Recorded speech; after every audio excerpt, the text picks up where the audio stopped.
Bien, bonjour à toutes et à tous. Bienvenue sur ce webinaire numéro 2 sur le compte personnel de formation dans la fonction publique hospitalière organisé par la NFH Hauts-de-France.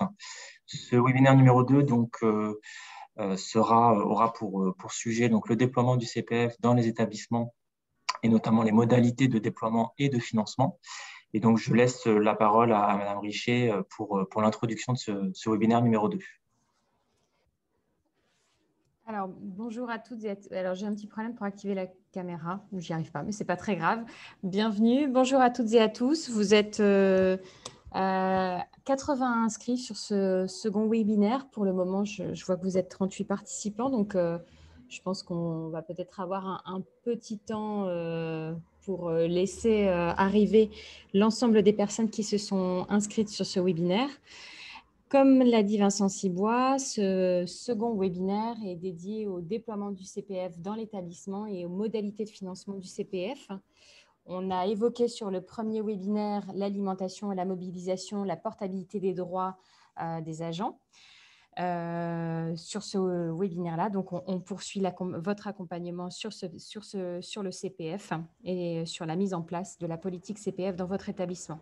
On aura un troisième webinaire le 10 juin qui sera réservé au DRH et aux équipes formation pour vraiment poursuivre la réflexion autour de l'instauration d'une politique CPF et son articulation avec la politique RH de l'établissement et la politique formation. Donc, la NFH Hauts-de-France a vraiment souhaité mettre en place un parcours de sensibilisation au CPF sous format webinaire à travers ces 3 webinaires qui seront complétés par 3 ateliers d'appui, conseil, échange de pratiques que nous organiserons à partir de la fin juin. On a d'ores et déjà réservé 3 dates avec Vincent Cibois, le 23 juin, le 6 juillet et le 8 juillet de 14h à 15h30. L'objectif de ces ateliers, c'est vraiment de partir de votre expérience, de vos questionnements et de traiter sous 1h30 les questions que vous vous posez sur le déploiement du CPF.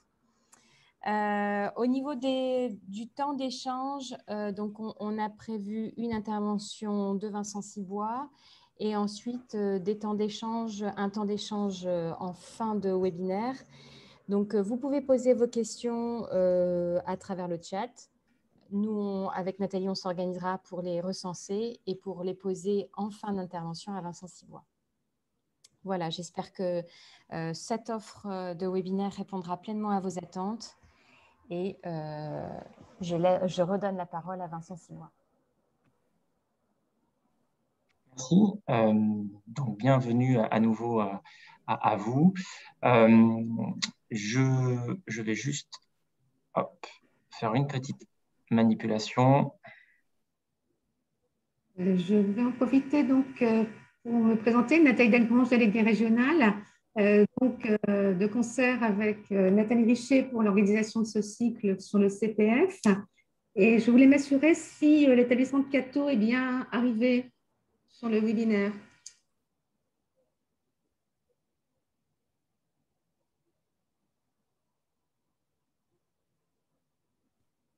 Bon, là, je vais vous appeler. Il semblerait qu'il y ait des problèmes de son. Manuela Calado, c'est ça?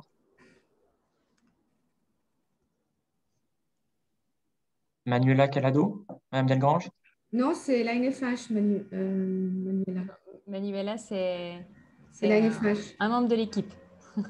Alors, c'est qui que vous souhaitez du coup Ils m'ont donné l'adresse personnelle, une adresse générique personnelle pnm ch-du6 lecato.fr. Je vais les appeler, c'est pas grave. Ça va retarder le démarrage.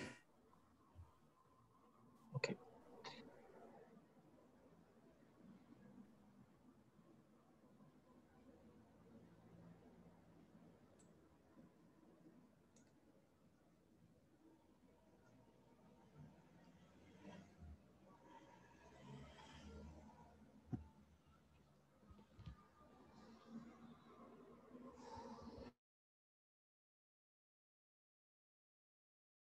Bon, je vous propose du coup qu'on commence ce webinaire dès maintenant. Bienvenue aux nouvelles personnes qui nous ont rejointes depuis le début. Juste pour information, donc ce webinaire sera enregistré, puisque normalement il devrait être rediffusé ensuite en replay pour que les personnes qui n'ont pas pu éventuellement s'inscrire, c'est le jeu des webinaires du coup, puissent éventuellement le revoir derrière en replay. Comme je vous le disais tout à l'heure, donc nous sommes sur un sujet donc, du déploiement du CPF dans l'établissement et les modalités opérationnelles de déploiement, mais également de financement du compte personnel de formation dans chacun de vos établissements. Donc, il fait suite à un premier webinaire, comme Madame Le Richet le disait, qui donc avait attrait au droit du CPF, au cas de mobilisation, à la portabilité. Donc, on va revenir, mais très brièvement, sur ces sujets. N'hésitez pas à revoir le webinaire numéro 1 si toutefois vous avez loupé ce premier webinaire. Et le webinaire 2, on sera vraiment sur la partie de déploiement, concrètement, comment je fais, en vous proposant du coup des cas pratiques qui pourront alimenter votre réflexion et qui alimenteront également les réflexions des différents ateliers qu'on va vous proposer à la suite de ce webinaire. Alors, peut-être en guise d'introduction, le rappel rapide des principes d'action justement du CPF pour qu'on les ait tous en tête et notamment pour les personnes qui n'auraient pas éventuellement été là lors du premier webinaire.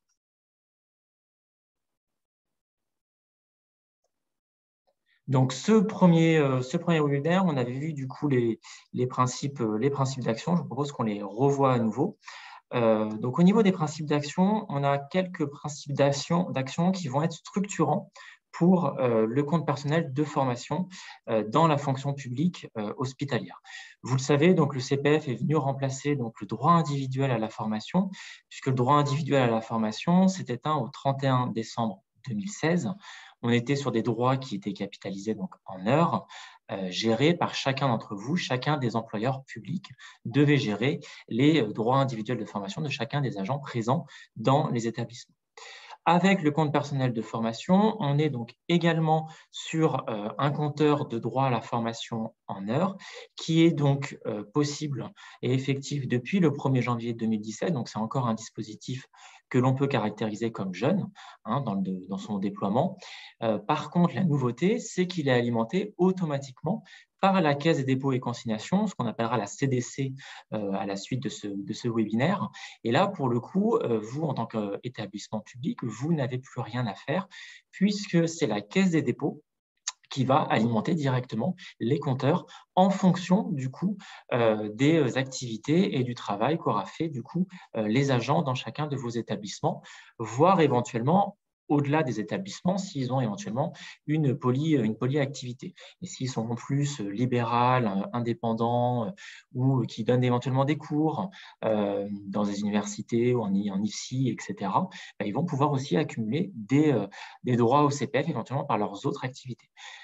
Tout ça pour dire que vous n'avez plus rien à faire en tant qu'employeur, mais également l'agent est lui-même, du coup, en responsabilité afin de se connecter sur son compteur CPF. On reviendra dessus, sur son compteur CPF, sur mon compte formation.gouv.fr ou en téléchargeant directement l'application smartphone ou mobile.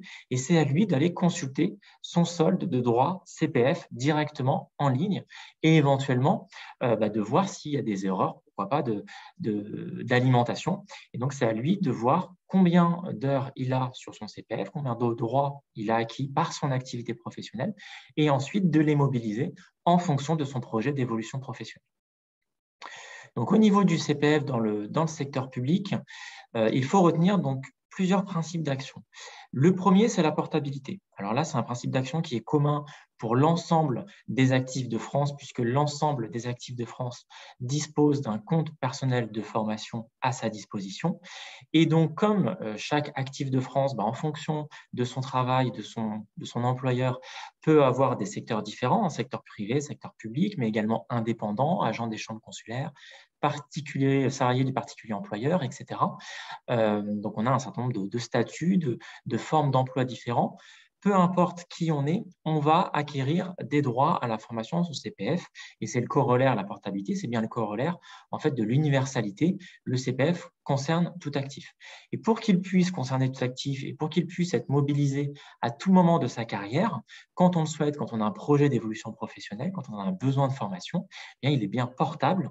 Et donc, quand vous allez recruter un agent de la fonction publique ou un contractuel éventuellement dans votre établissement, il va arriver, alors riche de son expérience professionnelle d'avant, mais également riche de ses droits acquis au titre de son activité pour tel ou tel emploi, que ce soit chez vous, que ce soit dans un autre employeur et que ce soit dans le secteur public comme également dans le secteur privé. Et donc, ces droits sont convertibles et sont portables d'un secteur à un autre et c'est tout l'intérêt justement qu'ils soient gérés par la Caisse des dépôts et consignations pour éviter justement toutes les tracasseries éventuellement administratives et pour permettre cette portabilité effective. Le troisième principe d'action au niveau du CPF dans la fonction publique et dans le secteur public, c'est l'initiative personnelle. On n'est pas sur un droit qui va être opposable à l'employeur, d'une part, et on ne va pas être non plus dans un droit obligatoire pour l'agent. On n'est pas sur une obligation de mobiliser son CPF. Quoi qu'il arrive, il faut que ce soit de l'initiative de l'agent, alors qui peut être bien évidemment promu par l'employeur public, fortement incité en termes de mobilisation, mais le dernier mot, ce sera bien à l'agent de dire s'il est OK ou non pour mobiliser son droit, ses heures CPF.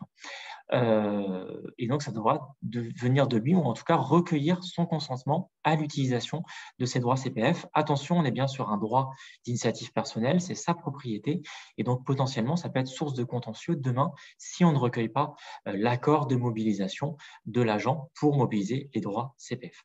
Donc, il faudra voir, on le verra tout à l'heure dans la procédure, il faudra bien cocher une case ou permettre à l'agent de donner son accord express pour la mobilisation de ces droits CPF. Et puis, le quatrième principe d'action, c'est l'évolution professionnelle. Ça va être au cœur de notre webinaire aujourd'hui, qu'on a souhaité aussi déployer en ce moment au même moment finalement du déploiement de l'entretien professionnel, qui intègre cette notion d'évolution professionnelle sur laquelle on reviendra tout à l'heure, mais qui va se développer dans la fonction publique et dans la fonction publique hospitalière au cours de ces prochaines années.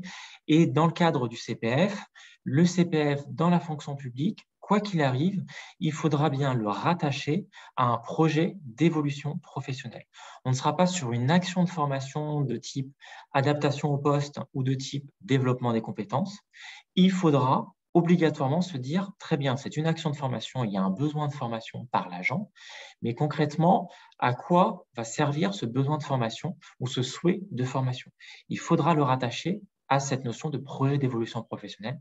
Et on reviendra tout à l'heure, ça sera vraiment au cœur, en tout cas, de nos échanges lors des différents ateliers que l'on va vous proposer ensuite, mais aussi de ce webinaire, puisque la notion de projet d'évolution professionnelle, on peut mettre beaucoup de projets derrière un projet d'évolution professionnelle. Au niveau également de ces principes d'action, pour vous rappeler un petit peu le cadre de déploiement du CPF dans la fonction publique, donc on est bien sur un droit d'initiative de l'agent et pas une obligation de mobilisation au niveau de son droit. On est bien sur un droit qui va se rattacher à une action de formation. On n'est pas comme un conseil, un compte épargne-temps, on n'est pas sur un conseil en évolution professionnelle, on n'est pas sur du temps d'accompagnement, on est bien sur du temps rattaché à une action de formation, sur du temps de formation. Ce n'est pas du temps pour aller réfléchir à un projet d'évolution professionnelle. Donc, il faudra une action de formation, qu'elle soit supérieure ou inférieure éventuellement au crédit de temps que l'on a sur son compteur CPF quand on va se connecter, quand on va prendre connaissance de son solde de droit. Peu importe, en tout cas, il faut bien le rattacher à une action de formation afin de préparer ou de mettre en œuvre ce fameux projet d'évolution professionnelle. Et là, ce projet d'évolution professionnelle, il est protéiforme, il peut prendre différentes formes. Ça peut être un projet de mobilité professionnelle qui peut être dans l'établissement, en changement de service éventuellement, ou un changement de métier dans l'établissement, mais également en dehors de l'établissement, par exemple dans une autre région, avec une mobilité géographique associée éventuellement. Ça peut être également pour changer de responsabilité, ce projet d'évolution professionnelle. Ça peut être une reconversion professionnelle, et là on change totalement de métier, ce que permet également le CFP, le congé de formation professionnelle. Le CPF peut également le permettre, de changer totalement de projet, de métier, avec une reconversion professionnelle qui soit éventuellement en dehors de la fonction publique. Ça, c'est pour les principes clés. Après, on verra au niveau du financement comment c'est possible. Mais en tout cas, sur le principe du CPF, potentiellement, on peut engager une reconversion professionnelle. De la même manière, on peut également envisager du coup une préparation concours et examen, puisqu'en général, quand on va préparer un concours, un examen, on a bien un projet d'évolution professionnelle derrière. Donc, ça s'y prête bien. Et puis ensuite, toute forme d'évolution, que ce soit de métier, de poste, de fonction, dans l'établissement, dans la fonction publique hospitalière ou éventuellement interfonction publique, pourquoi pas dans une autre fonction publique, dans la territoriale ou la fonction publique d'État. Et puis, ça peut être également une étude promotionnelle. Une étude promotionnelle, qu'est-ce que c'est qu'à part un projet d'évolution professionnelle? Et aussi, autre type de projet, c'est la création ou la reprise d'entreprise, par exemple. Alors tout ça, la liste n'est pas exhaustive, pourrait être complétée autant que de besoin. Et c'est pour ça qu'il y a trois petits points qui s'affichent. Et comme je le disais, ça peut être dans la fonction publique hospitalière, mais également, pourquoi pas, dans le secteur privé, voire éventuellement si l'agent souhaite éventuellement exercer le même métier, mais dans un cabinet libéral, pourquoi pas. Et en parallèle, pourquoi pas être sur du mi-temps dans le même établissement qu'aujourd'hui. Voilà. Vous voyez, derrière cette notion de projet d'évolution professionnelle, on peut mettre différents projets en termes de cas pratiques. Et ce sera notamment l'objet des ateliers qu'on va vous proposer en fin de webinaire. Quoi qu'il arrive, au niveau de la procédure, il faut faire une demande écrite auprès de l'employeur public. Ça, c'est une obligation des textes. Il faut faire cette demande publique et donc vous allez être en tant qu'établissement en première ligne, en front office, par rapport aux demandes éventuelles de vos agents sur la mobilisation du compte personnel de formation de leurs droits. Et donc, il faudra savoir répondre aux agents, et c'est tout l'objet d'aujourd'hui. On verra du coup qu'est-ce qu'il faut faire et comment s'y prendre pour y répondre. Et donc, il faudra définir du coup une procédure. Chez qui finalement, quel est l'interlocuteur dans votre établissement auprès duquel l'agent va pouvoir se renseigner, poser ses questions, éventuellement déposer un dossier, dans quel moment, quel est le calendrier du coup, est-ce qu'il y a des campagnes ou pas. Bref, il faudra définir toute cette partie procédure puisque vous allez être le principal interlocuteur de l'agent. Également, dans la mobilisation du compte personnel de formation, le temps de travail, temps de service est priorisé dans les textes juridiques aujourd'hui. Toutefois, priorité ne signifie pas exclusivité.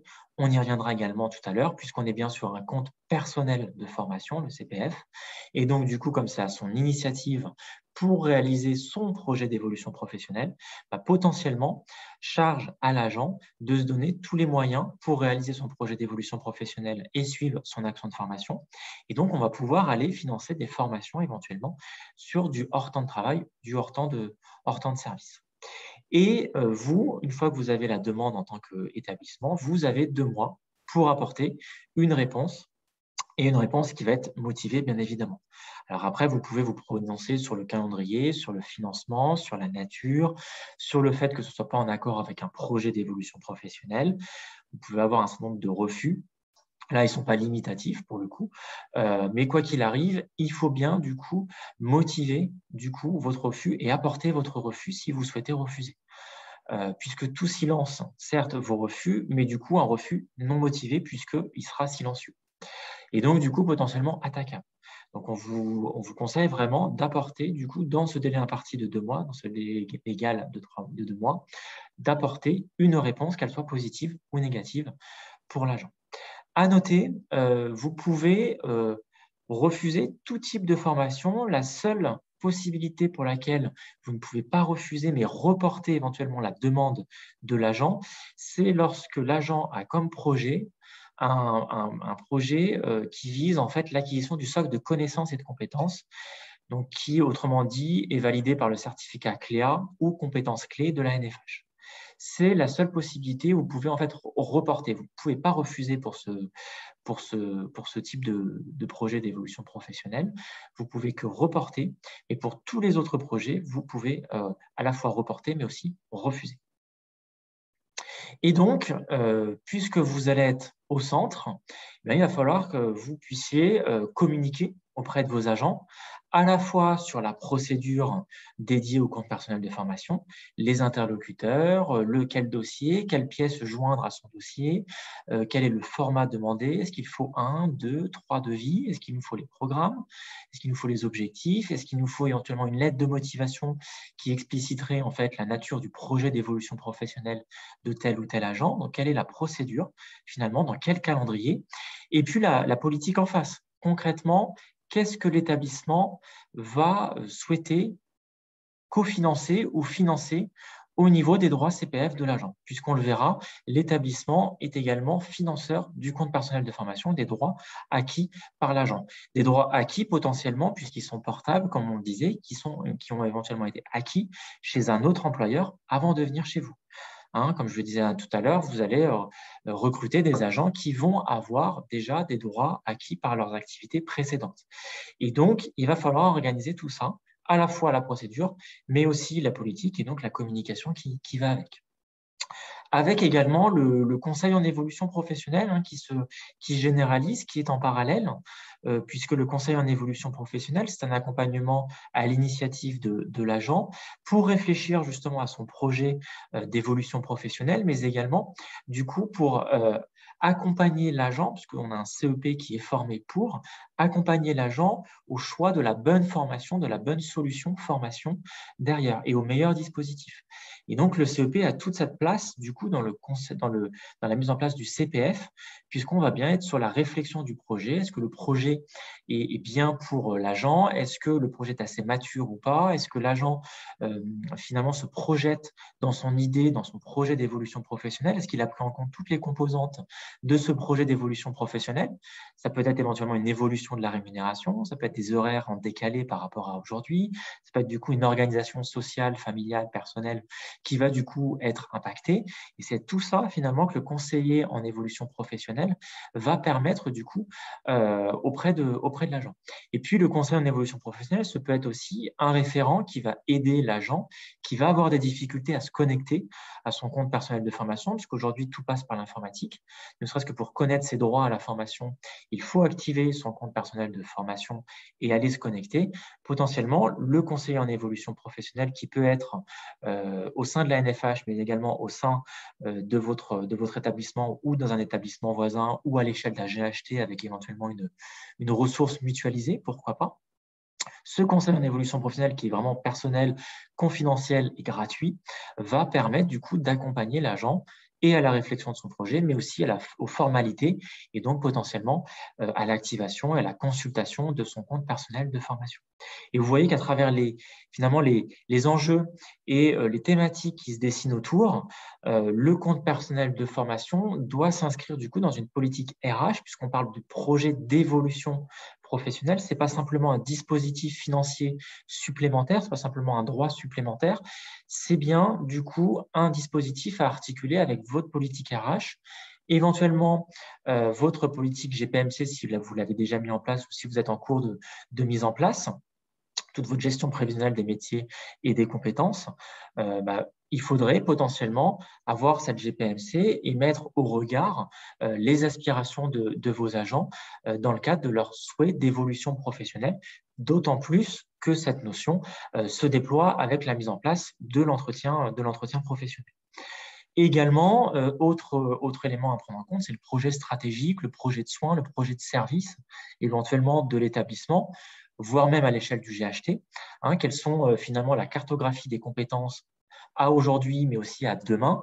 Quels sont les projets de soins, les projets de services qui se dessinent au sein de l'établissement et au sein du GHT éventuellement, pour pouvoir voir si tel ou tel projet d'évolution professionnelle que nous propose l'agent, pour lequel il souhaite mobiliser son CPF, mais plus globalement, si on sort du CPF lors de l'entretien pro, quel est son projet d'évolution professionnelle? Est-ce que ce projet d'évolution professionnelle est en cohérence avec finalement ma politique de soins, ma politique d'établissement, ma GPMC que je suis en train de mettre en place, et comment tout ça peut s'articuler ou non. Et déjà, ça permet du coup de construire ma politique CPF sur ce dont moi, au niveau de l'établissement, j'aurais éventuellement besoin. Qu'est-ce qui m'intéresserait potentiellement? que ce soit en positif, en négatif? Est-ce que ça m'intéresse finalement parce que mon service part, si je prends les choses un peu de manière, si je noircis un peu le trait, l'agent il souhaite éventuellement partir de l'établissement, comme ce service part, peut-être qu'aussi moi, en tant qu'établissement, ça m'intéresse. Mais aussi, si j'ouvre un autre service ou si je sais que dans 2 ans, j'ai un départ à la retraite de tel ou tel agent, j'identifie tel projet d'évolution professionnelle de l'agent. Potentiellement, son projet aujourd'hui ne m'intéresse pas à l'instant T au moment de sa demande, mais d'ici 2 ans, il pourrait m'intéresser. Et donc, c'est tout ce travail-là, en fait, que vous allez devoir mener autour de votre politique CPF. Qu'est-ce qui vous intéresse? Qu'est-ce qui vous intéresse comme projet d'évolution professionnelle? Et donc, potentiellement, avoir une politique attractive et incitative auprès de vos agents pour qu'ils puissent mobiliser leur compte personnel de formation, et d'autant plus, par exemple, s'ils n'ont pas assez de droits acquis sur leur CPF, est-ce que vous venez compléter éventuellement ce différentiel de droits pour couvrir l'entièreté de la durée de formation? C'est toutes les questions qu'il va falloir du coup vous poser au moment où vous allez définir votre politique CPF. Alors, je vous propose peut-être, il y aura 2 temps, 2 sondages. Je vous propose du coup 2 sondages. Vous allez normalement le voir apparaître sur vos écrans. Selon vous, à travers ces premiers éléments, et on va se plonger vraiment dans le CPF, selon vous, le compte personnel de formation, comment il pourrait être qualifié? Est-ce que c'est un objet juridique qui est encore mal identifié pour vous? Est-ce que c'est un dispositif au service du coup de la GPMC?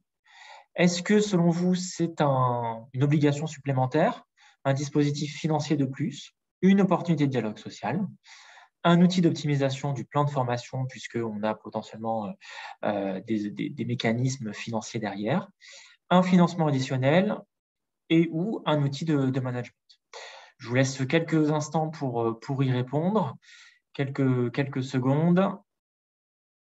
Voilà, donc je vois que tout le monde est en train de plus ou moins se positionner. Ça peut être l'ensemble, du coup, aussi.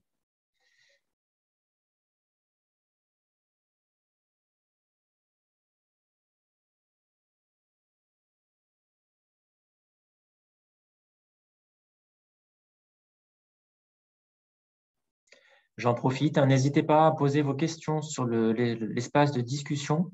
Et donc, on consacrera tout à l'heure, comme on vous le disait en introduction, un temps à la fin de ce webinaire de 7h, 7h15 pour répondre justement à l'ensemble de vos questions.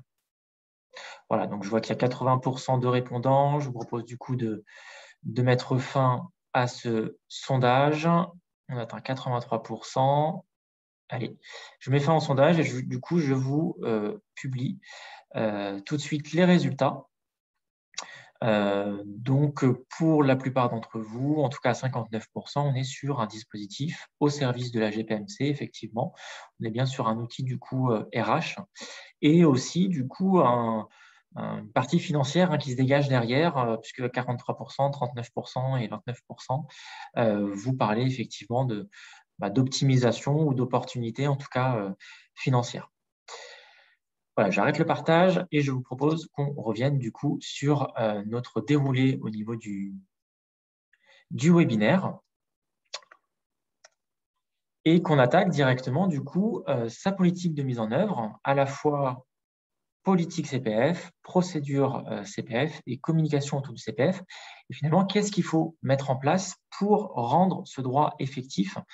C'est tout l'objet du CPF, sans mise en place opérationnelle dans l'établissement, puisque vous allez être en première ligne, en front office, auprès des établissements, puisque les demandes de mobilisation du CPF doivent arriver chez vous, au niveau de l'employeur public, les textes le disent.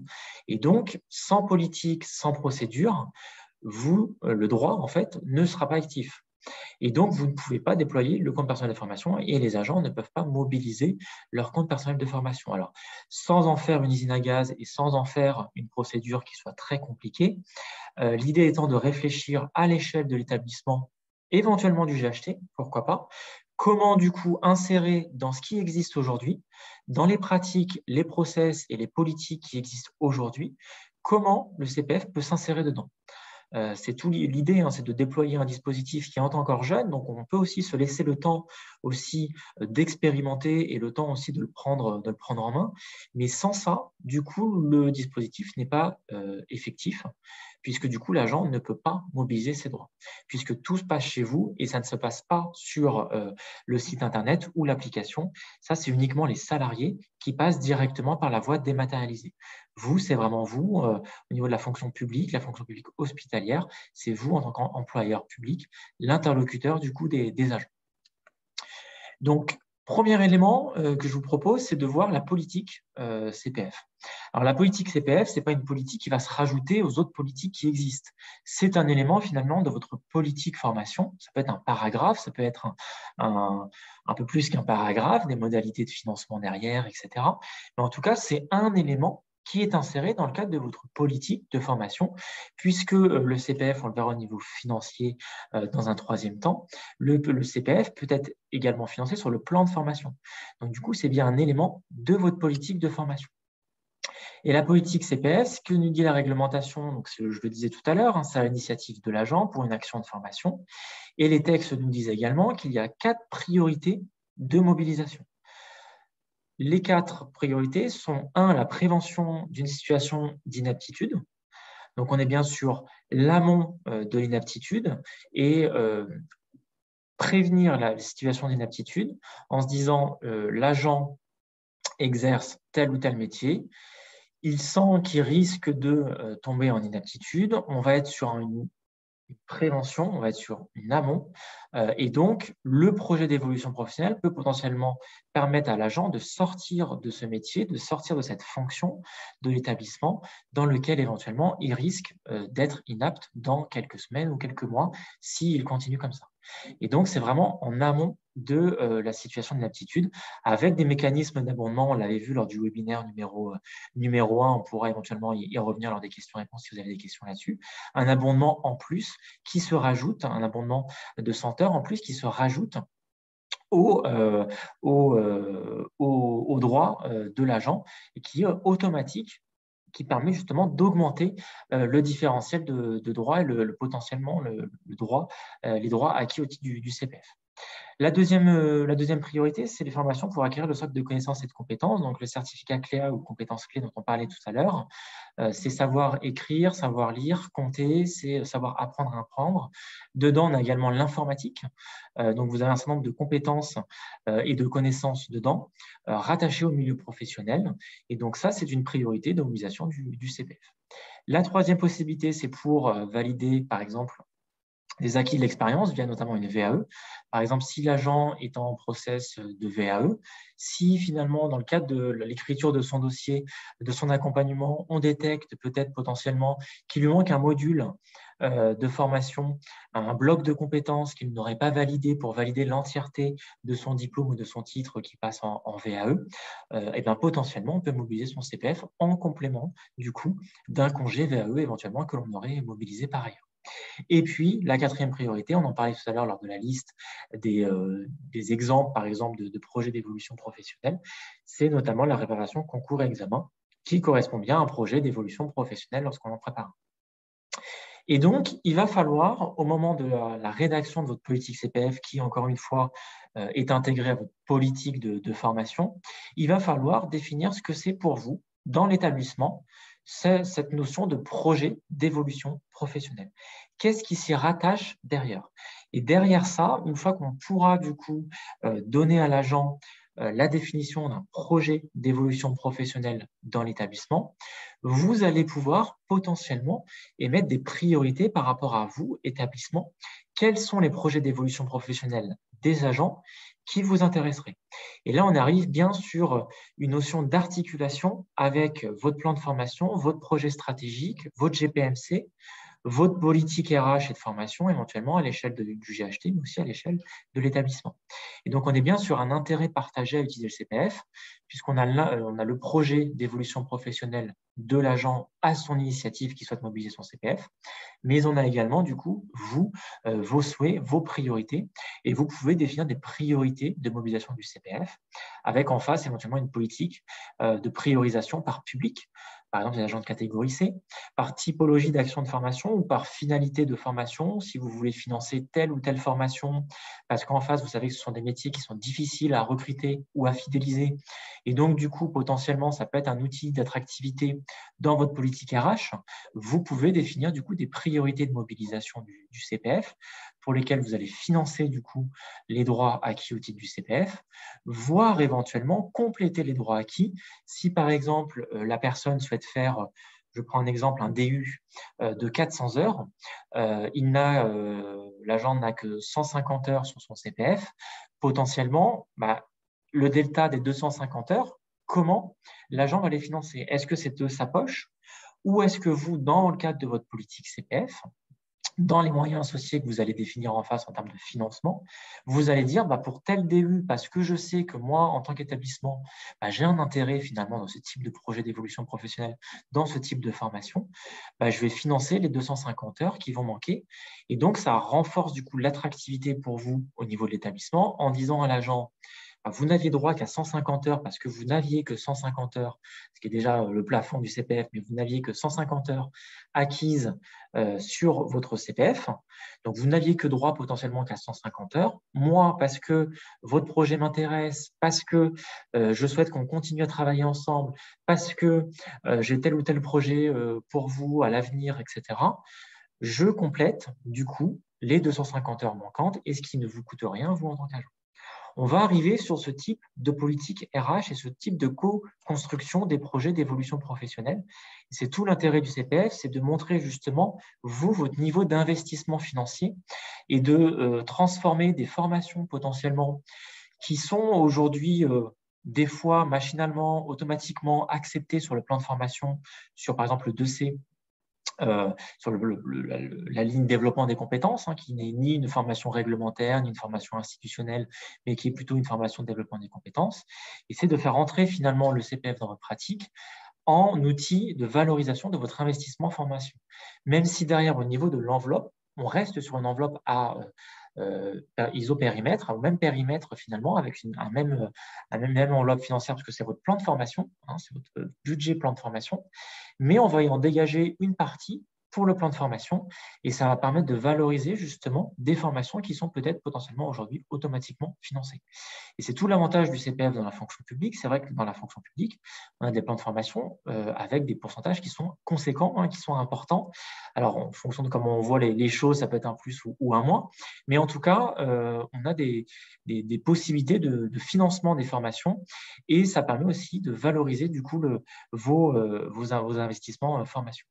Ensuite, on a la définition des modalités. Du coup, les modalités de déroulement. Est-ce qu'on est sur des formations pendant le temps de travail, hors temps de travail? Est-ce qu'on est sur des formations qui sont à distance, en présentiel, ou est-ce que c'est un mix, un blended éventuellement, un mix de modalités? Est-ce qu'on est sur des formations éventuellement situation de travail qui va être une modalité qui va se déployer dans la fonction publique et dans la fonction publique hospitalière, parce qu'il y a des expérimentations qui ont eu lieu? Est-ce qu'on est sur un temps de travail, un temps de service? Est-ce qu'on est éventuellement sur du hors temps de travail? Est-ce que, par exemple, sur le CPF, on se dit très bien, on vous finance vos droits acquis, mais tout le reste de votre formation, on ne va pas vous le financer parce que vous n'avez pas les droits suffisants. Si je reprends mon exemple d'une formation de 400 heures et l'agent n'a que 150 heures, on va vous financer 150 heures pendant le temps de travail, on va vous financer les coûts pédagogiques et le reste, on ne vous finance pas les coûts pédagogiques et c'est à vous de éventuellement compléter et donc potentiellement de vous mobiliser pendant du hors temps de travail, du hors temps de service, pendant les soirs, les week-ends, les récup, les RTT, etc. On peut aller sur ce type du coup de format-là. Et puis, à se poser aussi la question, quid en cas d'absence? Est-ce que l'agent, par exemple, rembourse les frais que l'établissement aurait financés sur le CPF de l'agent si éventuellement il dépasse un taux d'absence de 10%, de 15%, de 50%, etc. Ce type de politique CPF, du coup, permet aussi d'aller sur ce type de règles-là également.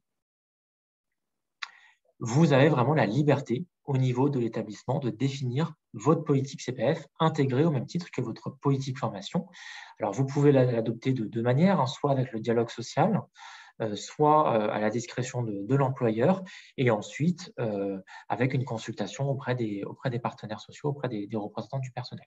Il y a les deux possibilités, mais c'est vrai qu'en formation, en général, le dialogue social se passe plutôt bien. Ça permet d'avoir un dialogue social plutôt constructif là-dessus. Et donc, on peut s'en servir pour avoir un dialogue social intéressant justement avec le représentant du personnel et co-construire, d'autant plus comme c'est un dispositif qui est encore un peu nouveau, de l'aborder sous une manière un peu expérimentale en disant, finalement, on se met autour d'une table, on réfléchit ensemble sans en faire une formalité de négociation, mais on travaille ensemble pour définir quelle serait notre politique CPF et comment finalement elle se déploierait dans l'établissement. On est sur un dispositif d'actualité, je le disais, puisque du coup, dans le cadre du déploiement des entretiens professionnels, vous allez devoir du coup aborder des thématiques, notamment sur les souhaits et les perspectives d'évolution professionnelle de l'agent, mais également, c'est le dernier point, au-delà des besoins de formation, des objectifs, etc. Lors de l'entretien, il faudra informer l'agent sur les possibilités et les modalités de consultation des droits acquis au titre du CPF et également les possibilités et les conditions de mobilisation des droits CPF par l'agent. Et donc, il faudra potentiellement répondre à des questions des agents et donc d'où l'intérêt aussi de ces webinaires. C'est tout l'objectif du coup de vous informer et de vous donner de l'information pour pouvoir y répondre. Également,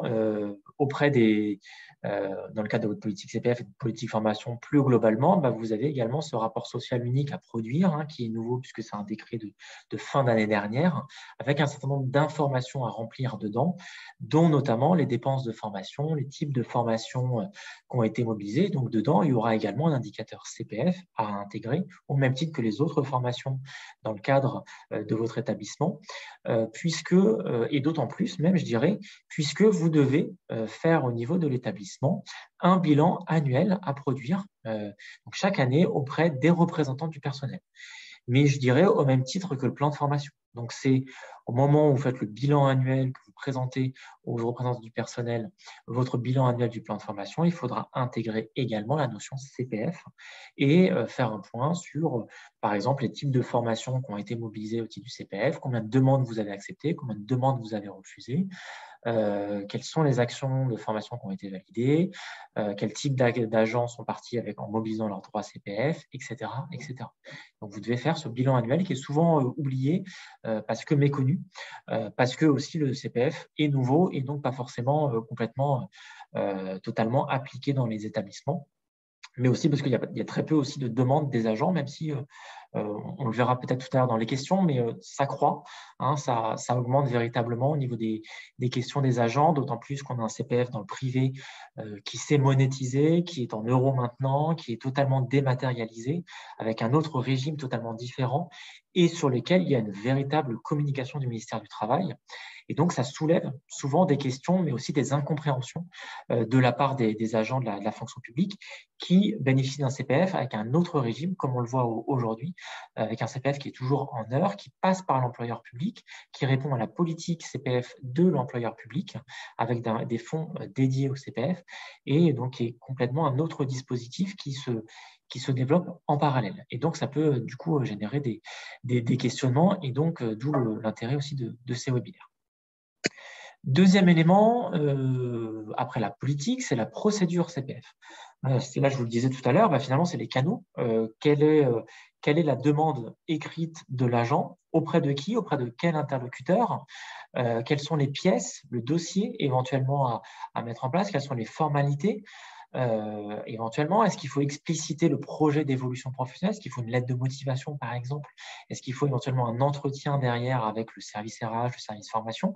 Sans en faire du coup une usine à gaz, c'est vraiment de se dire aujourd'hui, nos pratiques, elles sont comme ça, nos process, ils sont comme ça. Comment on insère cette notion de projet d'évolution professionnelle et ce nouveau dispositif de CPF dans nos pratiques aujourd'hui?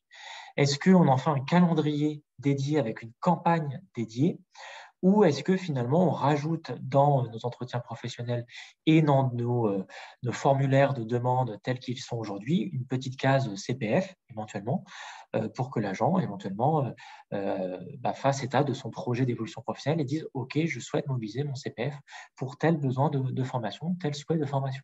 Ça peut être simplement ça. Mais en tout cas, il faut du coup y réfléchir, il faut se poser la question pour pouvoir la mettre en place. De la même manière, quelle est la demande écrite?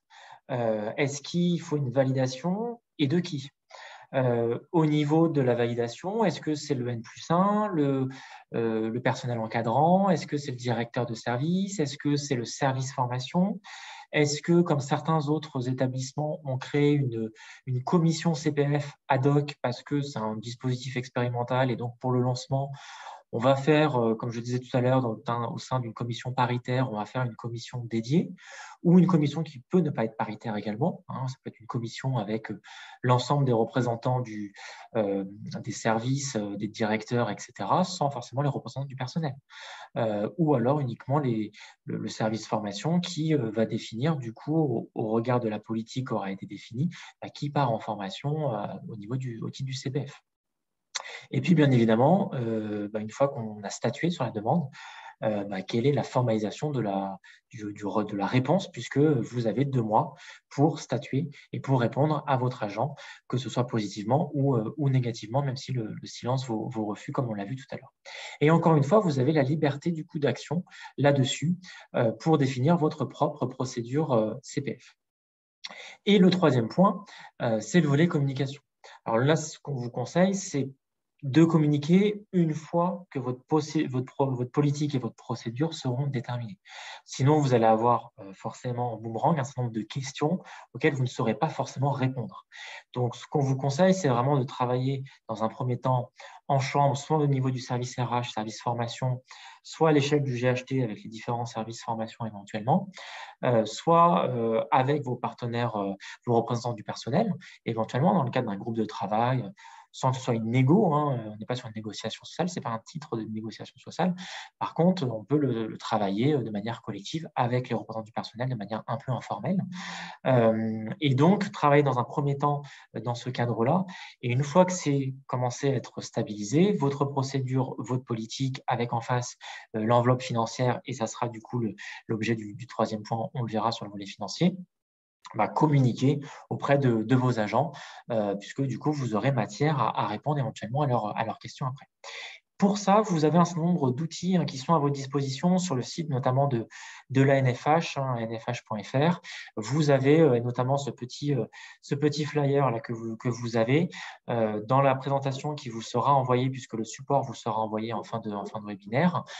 Sachez que du coup, vous pourrez cliquer directement dessus et vous pourrez du coup le télécharger directement. Ça vous renverra directement vers le lien qui vous permettra de le télécharger. Et donc, l'ANFH vous accompagne à travers un certain nombre d'outils. Et sur le même site, vous avez également des foires aux questions. Je vous invite véritablement à aller les consulter. Vous avez des foires aux questions qui sont très détaillées, notamment sur des cas pratiques. Par exemple, j'ai un agent qui est mis à disposition. Est-ce qu'il peut mobiliser son CPF? Qui est son interlocuteur? Est-ce que c'est son employeur actuel? Est-ce que c'est son employeur d'origine? J'ai un agent qui est en arrêt maladie, en congé d'adoption, par exemple, peu importe. Est-ce qu'il peut mobiliser son CPF ou pas? Quelles sont les modalités? Voilà, un certain nombre de situations comme ça, de cas très pratiques. Et donc, vous avez les questions-réponses directement sur le site de l'ANFH. Je vous propose un deuxième sondage, du coup, qui est donc, aujourd'hui, l'état d'avancée dans votre établissement. Est-ce que vous avez déployé le CPF dans votre établissement, alors que ce soit la politique, le financement, la procédure, la communication? Est-ce que vous l'avez déployé? Est-ce que c'est oui? Est-ce que c'est non? Est-ce que c'est éventuellement en partie? Vous avez commencé éventuellement à le déployer, vous avez communiqué sans forcément définir peut-être une politique ou éventuellement une enveloppe financière en face.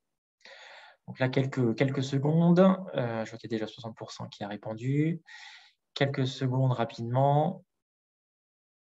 Nous, l'idée, c'est d'avoir un peu une tonalité et de pouvoir au mieux vous accompagner, notamment à travers les différents ateliers qu'on va vous proposer après ce webinaire, pour qu'on ait une vision un peu plus précise des différents établissements et notamment vous qui êtes présents aujourd'hui. Allez, je vous propose de clore ce sondage et comme tout à l'heure, de vous afficher les résultats. On est à 72% de répondants. Et donc, ça permet du coup de voir un petit peu par rapport aux autres établissements autour du webinaire. Ça reflète à peu près l'ensemble des établissements de France pour avoir fait un certain nombre d'actions de formation, de sensibilisation auprès des établissements de la fonction publique hospitalière, mais pas que l'hospitalière. On a quand même effectivement la majorité des établissements aujourd'hui qui n'ont pas déployé le CPF dans la fonction publique, 3 versants confondus, et surtout FPH également, en tout cas de ce que j'en vois, et un bon tiers effectivement qui, là alors ça c'est un peu moins d'un tiers, mais en tout cas qui a commencé un peu à le déployer avec une communication et éventuellement une petite enveloppe pour commencer, pour voir éventuellement s'il y a des besoins, s'il y a des demandes de formation d'agents. Voilà, et je vous propose du coup qu'on enchaîne sur la troisième partie qui sont les financements du CPF. On le disait, donc au niveau du financement du CPF, donc on va avoir une rémunération de l'agent qui va être en formation.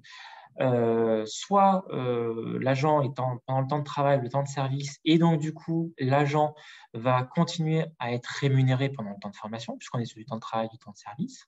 Soit il est hors temps de travail, hors temps de service. Bien évidemment, l'agent ne bénéficie pas de rémunération, il n'y a pas d'allocation de formation. Contrairement à ce qui pouvait exister potentiellement ailleurs, notamment dans le cas du DIF. En revanche, il y a une protection, notamment en cas d'ATMP, donc accident de travail ou maladie professionnelle. La maladie professionnelle, c'est un peu plus rare en formation, mais en tout cas d'accident du travail, éventuellement, ou accident de trajet pour se rendre à la formation, même s'il est hors temps de travail, quand sa formation a été acceptée par l'établissement, il est couvert, il y a un minimum de filet de sécurité pour l'agent. Et donc, je vous rappelle que la priorité, c'est bien, au niveau des textes, un temps de formation durant le temps de travail ou le temps de service de l'agent. Mais priorité ne signifie pas exclusivité, puisqu'on est sur des droits personnels de l'agent, d'initiative personnelle, et on est bien sur son projet d'évolution professionnelle. Donc, c'est ça aussi que permet d'introduire le CPF, c'est vraiment à l'agent de mobiliser du coup tous les moyens possibles pour permettre de réaliser son projet d'évolution professionnelle et sa formation, et donc éventuellement d'engager du temps en dehors de son temps de travail, de son temps de service. Également, du coup, au niveau de l'enveloppe financière, ça va être la prise en charge des frais pédagogiques. Est-ce que vous financez que les droits acquis qui sont aujourd'hui, en tout cas acquis au titre des droits CPF qui sont visibles sur le compteur de droits de l'agent? Ou est-ce que éventuellement pour certaines formations, pour certains agents, pour certaines priorités que vous auriez définies dans le cadre de votre politique CPF, qui est un peu votre balisage et puis votre doctrine en matière de CPF, pour certains dossiers, pour certains projets, qui sont prioritaires pour vous parce qu'en lien avec votre GPMC, en lien avec votre politique de formation, votre projet stratégique, votre projet de soins, comme on le disait tout à l'heure, potentiellement, vous allez du coup compléter les droits acquis par l'agent au niveau de son compteur. Si je reprends mon exemple d'une durée de formation de 400 heures, le DU vous intéresse. Comment vous financez les 250 heures restantes, puisque lui, sur son compteur, il est au plafond, il a 150 heures. Comment on finance les 250 heures? Est-ce que le projet vous intéresse? Si vous intéresse, est-ce que vous financez 250 heures, vous financez l'entièreté? Est-ce que vous financez une partie? Il a le droit à 100 heures en plus de bonus, d'abondement, parce que priorité de cet agent, parce que projet intéressant ou pas, enfin, peu importe les modalités RH, et c'est là qu'on voit du coup le rattachement à la GPMC qu'on y met derrière, ou est-ce que du coup ce projet n'est pas prioritaire et donc c'est à lui de éventuellement financer le reste à charge.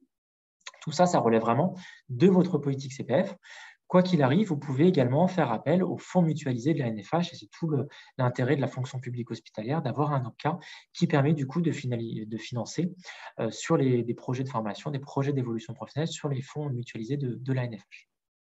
Et donc, si on regarde en fait les sources financières au niveau du déploiement du CPF, quelles sont les sources financières qui vont financer les droits acquis sur le CPF? La première, c'est le 0,6 sur les études promo, le fonds mutualisé pour les études promotionnelles. Là, à partir du moment où l'agent souhaite aller en études promo, l'ANFH a pris au niveau de sa priorité et de sa procédure telle que définie par les instances régionales de l'ANFH, a pris la décision de mobiliser obligatoirement les droits CPF de l'agent. Pourquoi? Parce qu'une étude promo est bien sûr un projet d'évolution professionnelle, ça coche bien la case CPF, et donc potentiellement, on demande du coup à l'agent d'utiliser ses droits CPF puisqu'on est sur un projet d'évolution professionnelle. Et donc là, les études promo, hein, vous les connaissez, c'est défini par arrêté avec un certain nombre de certifications visées. Et donc, vous avez une procédure, des priorités qui sont définies par les instances de l'ANFH. L'autre source potentielle de financement des droits CPF, c'est le FQCPF, le Fonds de qualification et CPF, qui est donc pris sur le 2.1 de votre masse salariale au niveau du plan de formation, qui est un fonds qui remplace l'ancien FORMEP et FORMEP 2, pour lequel, de la même manière, la procédure, les priorités et les critères ont été définis par les instances régionales de l'ANFH.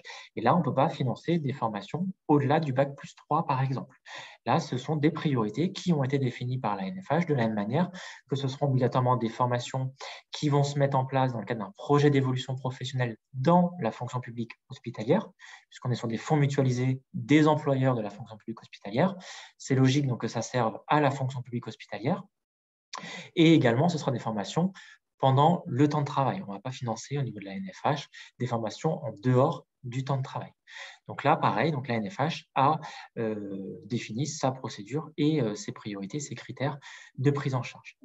Également, possible sur les fonds de la NFH, sur le plan d'action régional. Alors là, ça va dépendre du coup de chaque région au niveau de la délégation NFH, mais en tout cas en Hauts-de-France, on va pouvoir du coup financer tout ce qui va relever de compétences clés, le socle de connaissances et de compétences dont on a parlé tout à l'heure, également des situations d'inaptitude.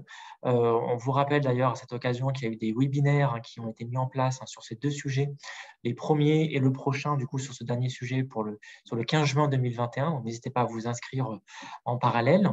Et puis, vous avez également d'autres types de projets comme Recruit Pro ou les projets de professionnalisation pour lesquels on peut mobiliser du CPF et ce sera financé sur l'enveloppe du plan d'action régional de l'ANFH. Et puis, et c'est tout le sujet qui vous occupe, c'est finalement le plan de formation. On peut également définir du coup une enveloppe dédiée à la mobilisation des droits du CPF. Et là, vous avez la page blanche pour définir ce qu'on a vu tout à l'heure, votre politique et votre procédure de mobilisation des droits CPF et vos critères de prise en charge. Est-ce que vous financez 100% des droits acquis? Est-ce que vous mettez des plafonds? Est-ce que vous allez au-delà des droits acquis en complétant éventuellement les droits acquis par l'agent? Est-ce que vous mettez des priorités de mobilisation? Est-ce que c'est des titres certifiants? Est-ce que c'est des formations éventuellement qui permettent la préparation de concours et examens? Est-ce que c'est des formations qui permettent de prévenir des situations d'inaptitude, etc., etc. C'est à vous. Vous avez votre page blanche, c'est à vous de définir du coup vos propres priorités et vos propres critères de prise en charge. C'est l'inconvénient ou l'avantage en fonction de comment on voit la chose de ce type de dispositif. Vous avez vraiment une page blanche devant vous. Et donc, le CPF va s'insérer à différents endroits. Il va être ici sur le 83% de votre plan de formation. Il va être également sur le FMEP. Il va être également sur le 7.1 qui est le FQ-CPF, le fonds de qualification. Et puis, il va être également sur le PAR, ici au niveau du 4%. Quoi qu'il arrive, ça ne vient pas remplacer les autres dispositifs qui existent. Ça s'insère bien dans les dispositifs qui existent au niveau de la NFH. Ça, c'est le panorama des dispositifs de la NFH, qui est d'ailleurs disponible sur le site internet de la NFH. Ça ne vient pas remplacer ce qui existe. Et le 0,2% avec notamment le CFP, le bilan de compétences, la VAE par exemple, ne sont pas éteints et donc le CPF n'a pas vocation à remplacer ces dispositifs-là aujourd'hui. Et c'est vrai que sur la notion d'évolution professionnelle, par exemple sur la reconversion, potentiellement un même projet peut être éligible au CFP, mais également au CPF. Et donc, il y a du coup un travail à faire en termes d'ingénierie financière, de priorisation, d'affectation et de priorisation, effectivement, une stratégie de priorisation et d'affectation à définir au niveau de l'ingénierie financière dans votre établissement. Si vous avez tel ou tel projet d'évolution professionnelle, peut-être que s'il est éligible au CFP, ça ne sert à rien de mobiliser du CPF. Donc là, va falloir vraiment connaître l'ensemble des dispositifs pour se dire potentiellement où est-ce qu'il est éligible, quel est le mieux pour vous en termes d'optimisation financière. Et pour ça, vous avez les conseillers de gestion de fonds qui sont aussi à votre disposition au niveau de la NFH. On vous a remis les dispositifs, les différents fonds, à la fois le FMEP et le FQCPF, avec ce qui est financé, mais j'en parlais tout à l'heure. Sur le FMEP, ce sont les formations définies par arrêté, qui sont du coup cadrées et normées. Et sur le FQCPF, à droite, vous avez donc des formations qui sont dans le cadre de la formation de la fonction publique hospitalière, qui sont obligatoirement certifiantes, donc reconnues sur soit le répertoire spécifique, l'ancien inventaire, soit le répertoire national des certifications professionnelles, donc qui est le RNCP, et c'est obligatoirement du Bac+3. Tout le reste, par exemple les DU, si je reprends mon exemple, qui est un peu le fil conducteur de ce webinaire, mon DU ne sera pas financé, par exemple, par la NFH sur le FQCPF, ni également sur le FMEP. Et donc, l'objectif, c'est de se dire, concrètement, mon DU, comment je le finance? Est-ce que je le prends sur mon plan? Est-ce que je le finance à 100% ou éventuellement uniquement sur les droits acquis par l'agent? Et donc, pour vous accompagner, dernier élément, la NFH donc, a mis à votre disposition un certain nombre d'outils sur son site internet. J'en parlais tout à l'heure, n'hésitez véritablement pas. Ils sont là à votre disposition, à votre service et au service de vos agents pour répondre à vos questions et notamment la foire aux questions qui est très bien alimentée. On arrive au temps imparti de ce webinaire, donc ça fait 1 heure qu'on est ensemble. Avant de répondre à vos questions, vous aurez donc la présentation qui vous sera envoyée à la fin de ce webinaire.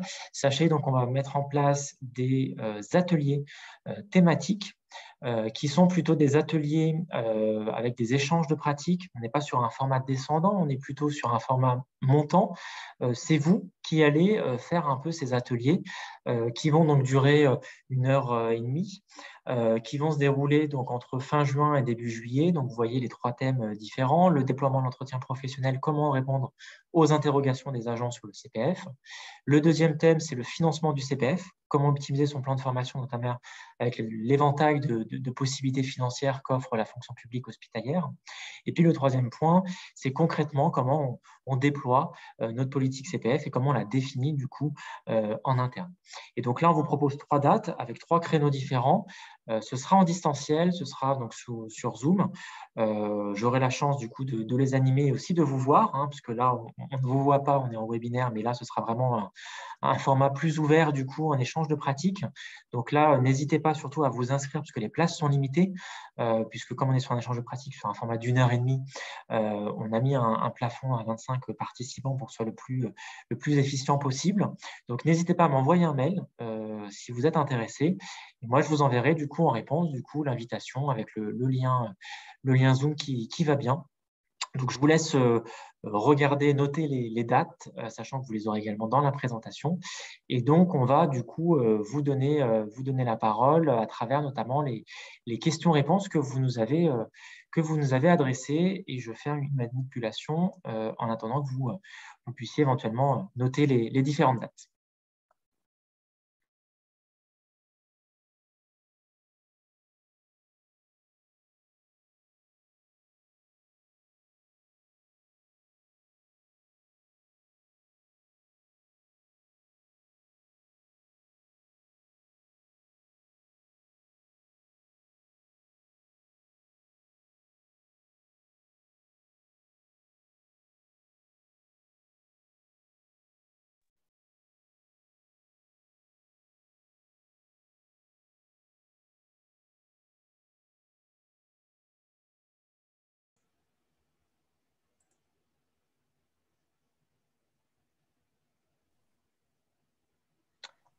Voilà, donc Madame Delgrange, Madame Richer nous ont rejoints et on vous propose du coup de pouvoir répondre à vos différentes questions dans ce temps là qui nous reste, dans ce quart d'heure qui nous reste sur ce webinaire.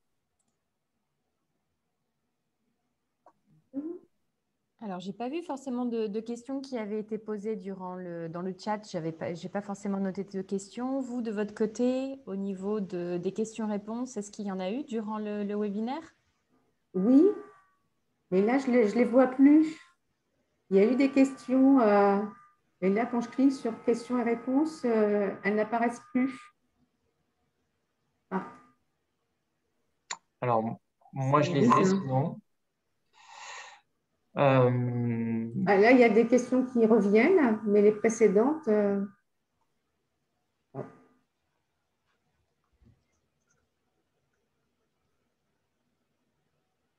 Oui, il y avait les questions précédentes.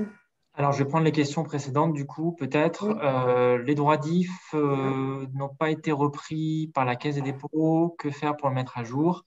Alors, sur cette partie-là, je vous laisserai du coup revoir le webinaire numéro 1. Sachez que les droits DIF aujourd'hui ne sont plus, alors ils sont encore valables, mais en tout cas, ils ne peuvent plus être rapatriés sur les compteurs CPF, puisque du coup, il y avait 2 campagnes d'information et de rapatriement des droits CPF proposées par la Caisse des dépôts. Vous aviez une deadline pour les rapatrier. Et donc, aujourd'hui, ce n'est plus possible. Pour autant, ils ne sont pas perdus. Les agents, lorsqu'ils veulent mobiliser leurs droits DIF qui éventuellement n'auront pas été repris par la Caisse des dépôts, puisque c'était à chaque employeur dans lequel l'agent était présent au 31 décembre 2016 de faire cette démarche. Si ce n'a pas été fait, l'agent, au moment de la mobilisation de son CPF, il joint la capture d'écran ou l'historique de ses droits CPF, mais il va joindre également son attestation ou son bulletin de salaire qui donne état des lieux de son solde d'heures DIF acquise au 31 décembre 2016 avant du coup la création du CPF. Et donc, on joint les deux et au moment de sa demande, en fait, il va additionner et l'un et l'autre dans le plafond du CPF qui est de 150 heures. D'ici 2-3 ans, on sera tous, si on a travaillé en tout cas depuis 2017, tous au plafond du CPF, donc ce ne sera plus un sujet si ça n'a pas été repris. Mais en tout cas, c'est la solution intermédiaire dans ce temps-là. Ce n'est pas perdu, il faudra bien que les agents gardent leur attestation de fin 2016. Ensuite, en question, on avait également quid du CPF pour les études promo, j'imagine, les promos pro. Je pense que c'est les études promo. Oui. Donc là, effectivement, on mobilise du coup les droits CPF au moment de la demande des études promo, puisqu'on est bien sur un projet d'évolution professionnelle quand on fait une EPI. Alors, pour préciser, à chaque campagne d'études promotionnelles, donc, une plaquette est fournie avec un document venant attester la mobilisation des heures CPF pour la formation EP ou diplômante demandée. Et donc là, c'est bien l'employeur qui s'assure de l'accord de l'agent sur la mobilisation de ces heures CPF au titre d'une étude promotionnelle ou d'une formation qualifiante du fonds qualif. Tout est inscrit dans la plaquette avec les documents associés. On avait d'autres questions sur est-ce qu'on peut définir un plafond de prise en charge financière? Est-ce qu'on peut éventuellement définir les frais annexes? Comment ça se passe pour définir les frais annexes? Est-ce qu'on peut éventuellement définir des cadencements entre 2 demandes? Tout ça, la réponse est oui. Vous avez encore une fois une page blanche à la fois sur votre procédure, mais également sur votre politique CPF. Vous pouvez définir en interne des plafonds de prise en charge. Vous pouvez définir en interne 2 campagnes, 3 campagnes ou éventuellement pas de campagne sur le CPF et des demandes régulières en cours d'année, sans forcément qu'il y ait des campagnes organisées. Et vous pouvez définir vos frais annexes que vous souhaitez également imputer sur votre plan de formation, le cas échéant. Là, vous avez une page blanche de la même manière, comme je le disais tout à l'heure. Quelle est la portabilité du coup, si je reprends également les questions qui avaient été posées précédemment, quelle est la portabilité du coup au niveau du CPF? Donc là, vous avez, quand vous allez connecter sur votre compte personnel de formation, sur moncompteformation.gouv.fr, en dessous des droits, vous avez un module de conversion. Et donc là, vous avez 1 heure égale 15 € si demain vous partez dans le privé, puisque dans le privé, c'est monétisé. Et si vous venez dans le public et vous étiez avant dans le privé, 15 € égale 1 heure. Et donc, les droits dans la fonction publique sont bien mobilisables en heures et donc il faut les convertir avant de pouvoir les mobiliser. Quoi qu'il arrive, si on a plus de droits, on ne pourra pas dépasser les plafonds qui sont définis par les textes, qui sont de 150 heures pour tout le monde ou de 400 heures pour les agents de catégorie C qui n'auraient pas éventuellement un BEP et CAP qui se seraient déclarés comme tels dans la plateforme. Pour les 3 conditions, vous avez deux plafonds possibles. Quoi qu'il arrive, cette conversion des euros en heures ne peuvent pas dépasser ces plafonds de 150 heures ou de 400 heures. De la même manière, je vous renvoie sur le webinaire 1, on avait détaillé ce point-là si besoin. Et puis, dans la foire aux questions, vous avez cette question-réponse. Cette question-réponse. Combien de fois l'employeur peut refuser une demande de formation dans le cadre du CPF? Alors, je dirais autant de fois qu'il le souhaite. En revanche, au bout de 2 refus, alors dans le cadre d'une 3e demande pour un même projet un projet de même nature, il doit y avoir une consultation auprès de la commission paritaire qui est compétente, qui est la CAP, qui est une consultation, donc un avis consultatif après lequel vous pouvez éventuellement suivre ou pas suivre. Ce n'est qu'un avis consultatif. Mais en tout cas, il faut du coup cet avis-là, après 2 refus sur un projet de même nature. Mais sinon, sur le principe, vous pouvez refuser autant de fois que vous voulez du coup un projet. Les autres questions, la décrémentation n'a pas été faite du coup par la Caisse des dépôts sur des formations de 2019-2020. Est-il possible de le faire manuellement? Alors non, on vous encourage vivement à ne pas le faire et à laisser l'ANFH et la Caisse des dépôts à le faire. De la même manière que l'alimentation ne se fait pas au mois, mais se fait plutôt à l'année. Là, les droits ont été alimentés le mois dernier pour l'activité et pour les droits qu'on a acquis au titre de notre activité sur 2020. Donc, il y a toujours un petit décalage. Et de la même manière, les droits n'ont peut-être pas été décrémentés parce que votre agent est toujours en formation ou que la formation, c'est peut-être terminé fin 2020. Et souvent, en fait, la Caisse des dépôts va le faire une fois par an pour tous les agents qui ont mobilisé leur CPF dans toute la fonction publique. Donc, ça prend un peu de temps. Et une fois la formation terminée. Donc, peut-être que si c'est sur une EP, par exemple, que l'agent a utilisé son CPF, peut-être que l'EP n'est pas fini, c'est pour ça que ça n'a pas été décrémenté. Mais vous inquiétez pas, à partir du moment où ça a été topé comme CPF, l'information est sur GestForm, ça est remonté à la NFH et ensuite, c'est la Caisse des dépôts qui le décrémente. Oui, mais là, la question portait sur le fait dans le cas où la case CPF n'a pas été renseignée dans GestForm. Donc, pour le coup, ça veut dire que l'action de formation n'a pas été topée CPF dans le plan de formation lors de la saisie de la formation. Et dans ce cas, à partir du moment où les exercices financiers 2019 et 2020 sont clos, nous, on ne peut plus revenir sur les formations saisies et on ne peut plus les revaloriser comme CPF. On peut encore le faire sur l'année en cours, donc sur un exercice en cours, c'est possible, mais pas sur les exercices précédents. Voilà, donc tant mieux pour l'agent du coup. Il y avait une autre question sur les permis de conduire. Alors, à la fois sur le financement d'un permis ou sinon aussi sur la récupération de points. Alors, sur les principes, le CPF est à l'initiative de l'agent. Donc là, potentiellement, on peut cocher la case. 2, est-ce que c'est une action de formation? Donc, le permis de conduire est une action de formation. L'action de récupération de points n'est pas une action de formation. Donc, l'action de réparation de points, quoi qu'il arrive, on ne pourra pas mobiliser du CPF. Le permis de conduire, potentiellement, sur le principe, on est bien sur une action de formation. Donc, sur le principe, ça peut être du CPF. Et 3, le 3e critère, c'est est-ce que c'est un projet d'évolution professionnelle? Donc, il faut bien répondre à ce critère-là. À partir du moment où le permis permet de réaliser un projet d'évolution professionnelle parce que l'agent souhaite être demain libéral éventuellement ou souhaite éventuellement aller sur un métier d'ambulancier et donc, pour le faire, il faut qu'il ait le permis, on est bien sur un projet d'évolution professionnelle. Par contre, si c'est pour venir tous les jours à l'établissement travailler, on n'est pas sur un projet d'évolution professionnelle. Ça se défend dans certains cas, notamment si ça risque d'avoir une rupture de son contrat, etc. Il y a des cas qui sont un peu à la marge. Mais en tout cas, il faut bien se dire, est-ce que ça répond à un projet d'évolution professionnelle? Et après, il faudra regarder au niveau des financements si c'est éligible ou pas. Et là, il faut regarder si sur les fonds mutualisés de la NFH, qui sont donc les EP, le PAR ou le FQCPF, c'est éligible ou pas.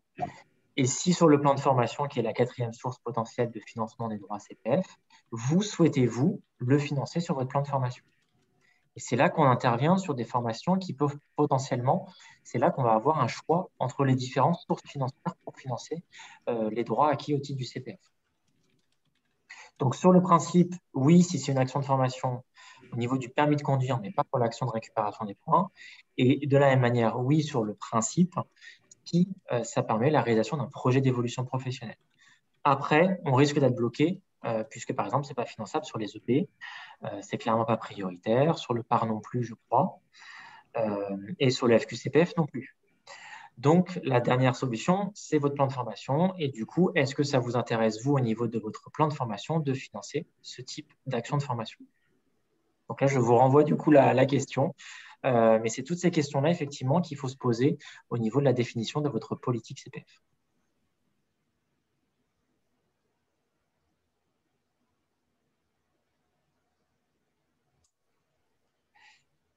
Après, on avait des questions sur la procédure. Pourquoi, du coup, faire une procédure puisqu'il y en a une qui existe déjà sur le plan de formation?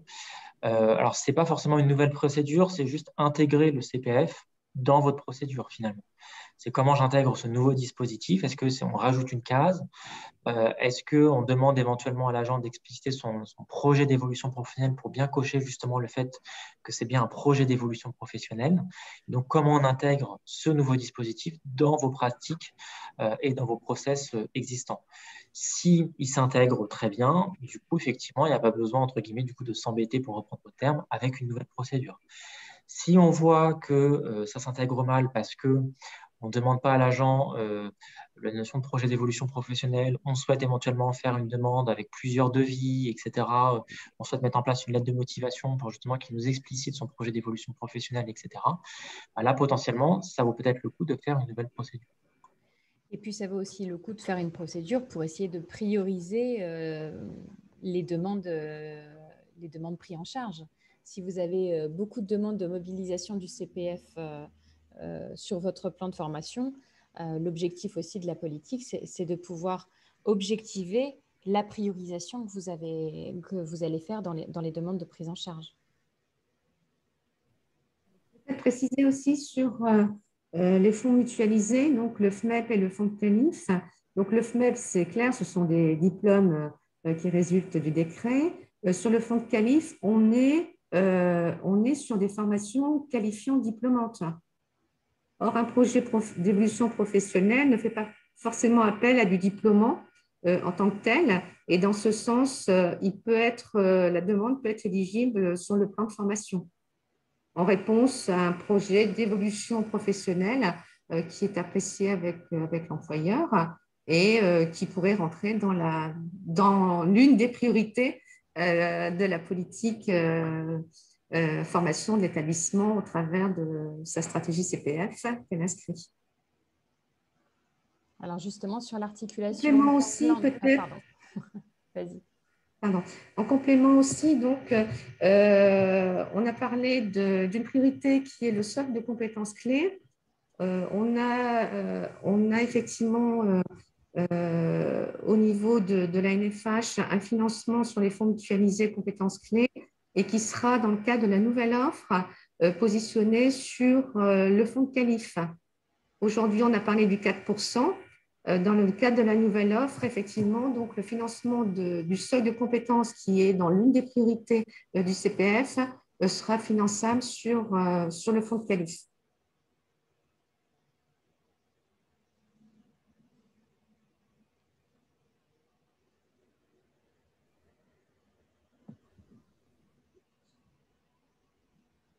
Alors, il y avait aussi des questions sur justement le choix du bon dispositif, le bon dispositif à mobiliser en fonction du projet de l'agent. Est-ce que je choisis plutôt de mobiliser le CFP ou le FQ et CPF, sachant qu'éventuellement, pour un CAP pâtissier, par exemple, c'est l'exemple qui est donné, on peut à la fois faire émarger ce projet sur le FQ et CPF ou sur le CFP, sur le FQ et CPF, parce qu'il s'agit d'une formation diplômante. Néanmoins, sur le FQ et CPF, on est plutôt sur un fonds dédié employeur. Donc, l'objectif, c'est que ce projet d'évolution professionnelle réponde à votre besoin, à vous en tant qu'employeur. Alors que sur les CFP, on est sur un projet d'évolution ou de réorientation professionnelle qui ne rentre peut-être pas dans vos priorités. Donc, le choix entre les différents fonds, mobilisation des fonds, va aussi dépendre de vous, vos priorités, de soutenir et de soutenir et de recruter l'agent ensuite sur le métier qui va bien avec la formation qu'il a suivie.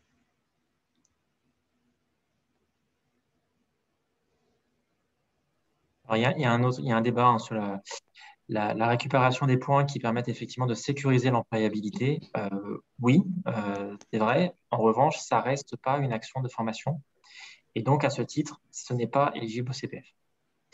C'est vraiment à l'initiative de l'agent pour une action de formation qui permet la mise en œuvre du projet d'évolution professionnelle. Et après, une fois qu'on coche bien ces trois critères, on voit le véhicule financier sur lequel on le place. Est-ce que c'est un fonds mutualisé de la NFH avec les priorités, les conditions d'accès et la politique telle que définie par les instances régionales de la NFH, ou est-ce qu'on le bascule sur le plan de formation selon du coup votre politique et votre procédure telle que vous les aurez définies. Donc oui, effectivement, le stage de récupération de points, il y a un débat dans le chat, du coup, ça peut permettre effectivement de sécuriser un emploi. En revanche, juridiquement parlant, ce n'est pas une action de formation aujourd'hui.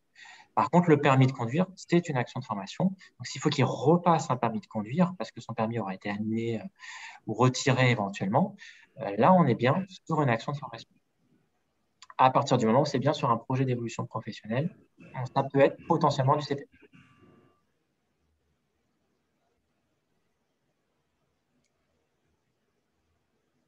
Après, il y a d'autres questions sur les règles de conversion privées-publiques.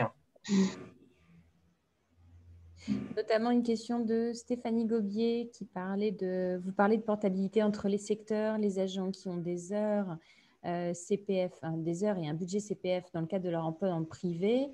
Comment peuvent-ils utiliser du coup les droits acquis au préalable à titre personnel? Alors là, il y a plusieurs possibilités. Je vais vous donner la réponse juridique. Après, il y a une réponse potentiellement pratico-pratique qu'on peut aussi aborder et peut-être que ce sera notre dernière réponse du coup, parce que je vois le temps passer et pas mal de personnes qui commencent à se déconnecter. Juridiquement, en fait, il y a trois cas. Si l'agent a un seul employeur, c'est son employeur principal, c'est son employeur qui va déterminer en fait l'unité de valeur de ses droits CPF.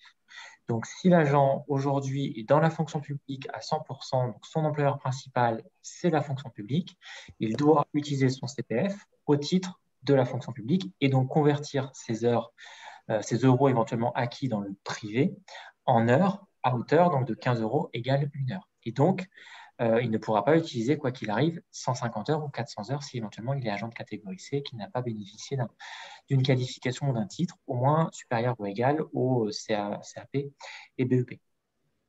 Donc, ça sera l'heure.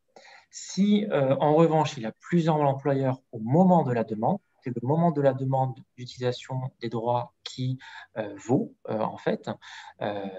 Donc, si au moment de la demande, il a plusieurs employeurs, là-dedans, en fait, il va prendre son employeur principal qui va s'imposer. Si son employeur principal est public parce qu'il est à 70% dans la fonction publique et puis il exerce aussi par ailleurs dans une clinique ou dans un cabinet libéral par ailleurs à hauteur de 30%, 20%, peu importe. En tout cas, c'est l'employeur principal qui va du coup s'imposer. Et donc, si c'est le cas dans la fonction publique, c'est de la même manière, il doit utiliser son droit en heure dans la fonction publique. Si en revanche, il est sur une activité strictement parlée égale, donc il est vraiment sur du 50-50, là, il a l'embarras du choix, c'est le cas de le dire, et c'est à lui du coup de se dire quel est le système le plus avantageux pour moi. Est-ce que c'est plutôt les heures qui sont définies par l'employeur selon sa procédure et selon éventuellement la procédure et les priorités des fonds mutualisés, ou est-ce que je peux du coup utiliser mes droits en euros avec un financement par la Caisse des dépôts selon le régime du secteur privé avec un système totalement dématérialisé.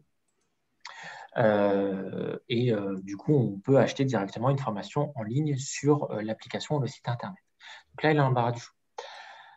Ça, c'est la réponse juridique que je peux vous faire. La réponse de fait, c'est qu'aujourd'hui, en tout cas dans les mécanismes, on peut contourner un peu le système en disant à l'agent que s'il a des heures, s'il a des euros sur son compte personnel de formation, rien ne l'empêche aujourd'hui d'utiliser ces euros pour les utiliser sur son CPF qu'il souhaite en passant par la plateforme directement. sans du coup demander l'accord à son employeur, parce que c'est le système dématérialisé des intermédiaires du secteur privé qui s'applique. En revanche, on contourne un peu la règle, puisque la règle, c'est son employeur principal qui prévaut. Sachant que la Caisse des dépôts ne sait pas forcément à l'instant T, on va faire la demande, qui est votre employeur. Elle le sait plutôt que l'année, en fin d'année. Et donc, du coup, potentiellement, on pourrait le faire par l'outil, on peut le faire. Mais c'est détourner du coup la règle de droit. Et donc, juridiquement, c'est pas acceptable juridiquement. Maintenant, potentiellement, rien ne l'empêche à l'agence, sans que vous soyez au courant, d'utiliser ces euros directement en s'inscrivant sur une formation qui est du coup sur le catalogue CPF, en se déclarant comme salarié du secteur privé. Mais du coup, on transgresse un peu la loi et on utilise les manquements de l'outil. Voilà la réponse que je peux vous faire.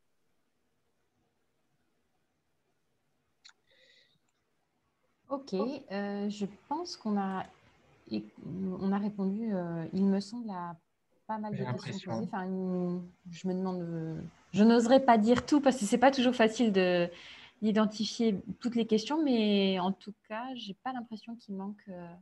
Il y a une dernière question sur l'acronyme. Quelle différence entre CPF? Ah oui. Ça, donc, le CPF, ces sujets-là dont on parle, il s'agit bien du compte personnel de formation. Et le CFP, il s'agit là du congé de formation professionnelle. Mais je pense que le sujet, c'était plus sur le fond. Quelle est la différence entre CPF et CFP? Oui, sur le fond, dans la mesure où on peut financer une même formation, peut être financée sur l'un ou l'autre fonds. C'est ce que je disais tout à l'heure au niveau de la différence. Ça va vraiment dépendre de l'objectif de l'employeur. Est-ce que c'est un projet d'évolution professionnelle qui correspond à un besoin de l'employeur, auquel cas l'employeur peut tout à fait faire la demande de financement, porter le projet de formation sur du CPF et donc sur son plan de formation ou sur le FQ et CPF. Et si, pour le coup, c'est vraiment un projet d'évolution qui ne relève pas de la politique ou du besoin de l'employeur, dans ces cas-là, on oriente plutôt vers le CFP. C'est un des moyens d'essayer de faire la différence entre ces deux fonds.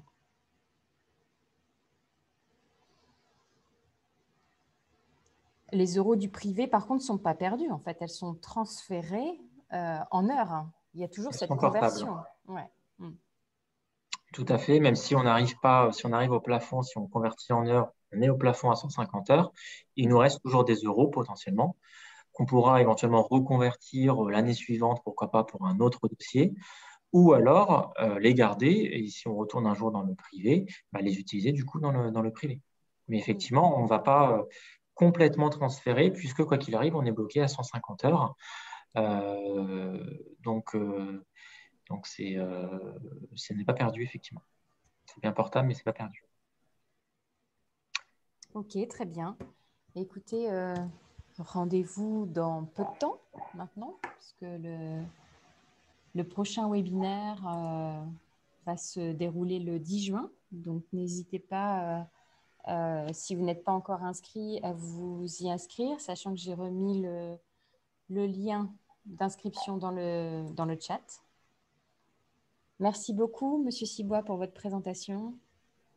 Merci à vous, merci à tous les participants du coup, et n'hésitez pas à vous inscrire du coup sur les ateliers avec les dates et l'adresse mail qui vous sera communiquée dans la présentation qui va vous être envoyée par la NFH.